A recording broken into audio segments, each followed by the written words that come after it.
I've hired a bike on the Isle of Eigg for tomorrow. He's let me have the bike today. I can just keep it overnight. And so now I'm going to try and cycle. I had a pint as well after I went kayaking. And so now I've got my 2 rucksacks and a bike. There's no bike locks or anything, you can just leave the bike wherever you feel like overnight. I hope I can cycle with all of this. Somebody on a quad bike, that would be handy.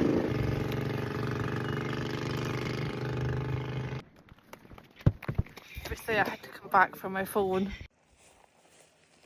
It's the first time I've been camping in Scotland where it's so hot I can't bear to sit inside my tent, and I've had to put my swimming stuff on just to bear sitting even in the shade of my big Agnes awning. Right, I've cycled around to the bay. I'm just going to leave my bike against a tree there and I'm going to go and see if I can swim. I'm quite concerned about the jellyfish, but I did check. They said, you know, if I got stung, it wouldn't kill me, it would just hurt. It's a really nice temperature. Oh God, there is jellyfish.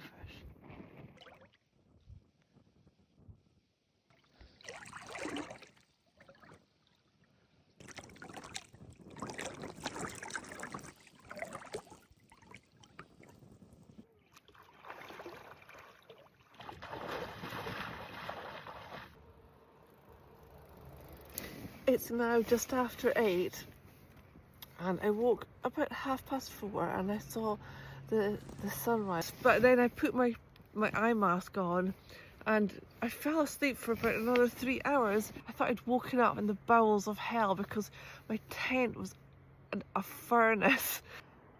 This is perfection. This is everything I dreamed about when I started wild camping.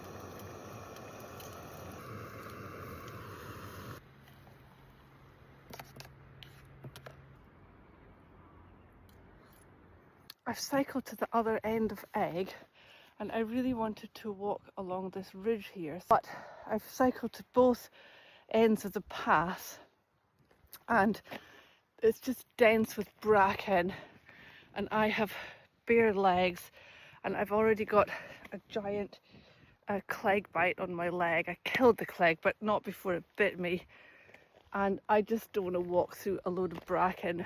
So instead I'm walking to the singing sands.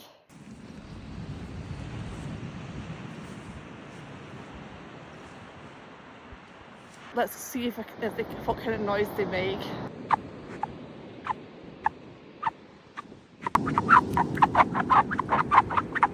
The squeaking sands. Who called them singing? I'm a little worried about jellyfish, I must admit. They can't see under the water.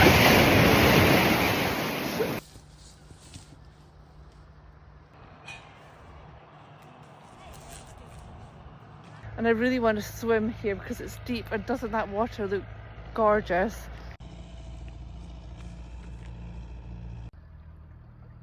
I'm going to give it a try.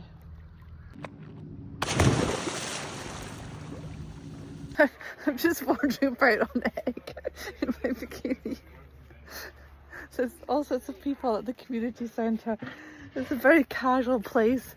I've got my towel and my wash stuff. I'm away to the wash house to have a shower.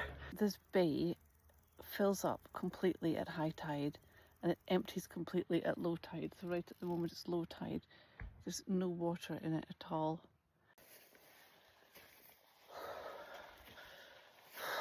I've been climbing for I think about an hour and 10 minutes.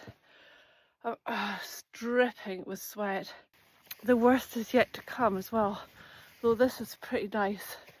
I've now got to go up the very steepest bit, which is over there, up there, and then along the top of the ridge.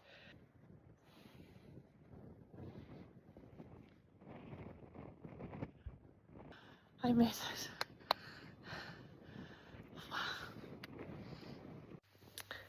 It's 3:40 AM. It took every ounce of willpower to sort of wake up to come film this, but gorgeous sun, a sunrise, and then over there is the moon.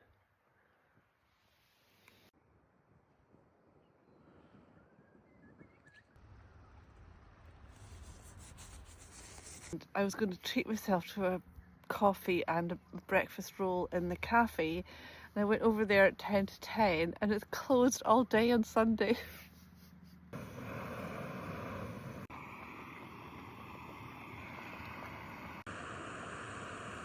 I've made my eggs. They're just sitting there cooling down in a little tub of water.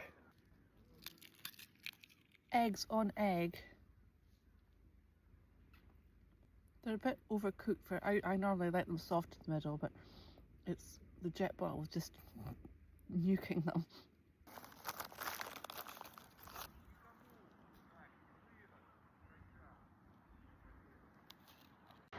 I'm on my way to the Massacre cave. We're in around about 1577.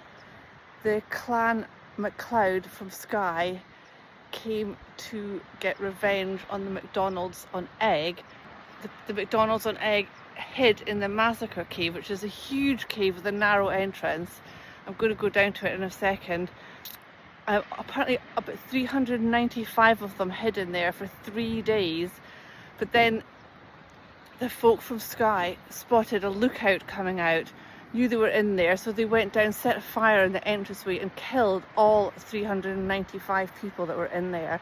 I think their bones lay there for centuries. Then apparently, Victorian visitors started stealing their bones, so I've read that they then gathered up all the bones and buried them somewhere.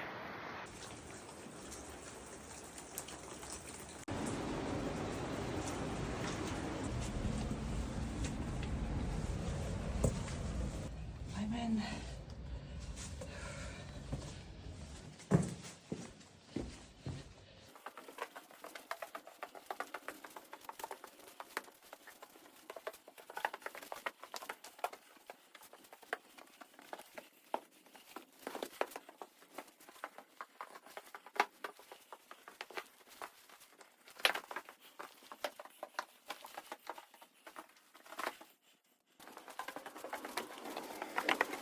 I'm back at Big Agnes after a 2.5-hour walk in the blazing heat.